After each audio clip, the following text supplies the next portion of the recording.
সম্প্রতি বাংলাদেশের উগ্র মৌলবাদীদের আক্রমণের শিকার হয়েছিল বেশ কিছু হিন্দু পরিবার ও মতুয়া মহাসংঘের মন্দির। সোমবার এরই প্রতিবাদে সরব হল মতুয়া মহাসংঘ ও তপশিলি ফেডারেশন ত্রিপুরা কমিটি।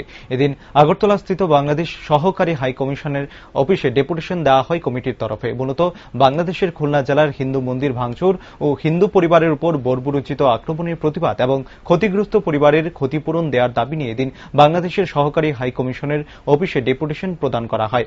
ডেপুটেশন শেষে সংবাদ মাধ্যমের সামনে এদিনের কর্মসূচি সম্পর্কে জানান তপশিলি ফেডারেশনের সাধারণ সম্পাদক মৃত্যুঞ্জয় মল্লিক। জানান, বাংলাদেশ হাই কমিশন কর্তৃপক্ষ তাদের দাবিগুলোর যৌক্তিকতা বিচার করে সর্বোচ্চ সহায়তা করার আশ্বাস দেন।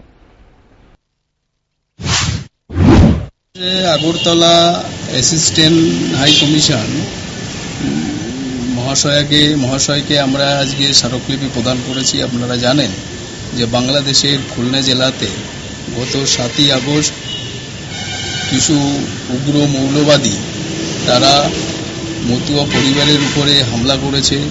শ্রী শ্রী হরি মন্দির এবং শ্রী শ্রী হরিচাঁদ ঠাকুর মাতা শান্তিদেবীর প্রতিমা ভেঙেছে তার প্রতিবাদে, এবং বাংলাদেশে যেসব পরিবার আক্রান্ত হয়েছে তাদের আর্থিক ক্ষতিপূরণ এবং দোষীদের কঠোর শাস্তির দাবিতে এবং যেসব মন্দির ভেঙেছে তার সংস্কারের দাবিতে আমরা আজকে স্মারকলিপি প্রদান করেছি।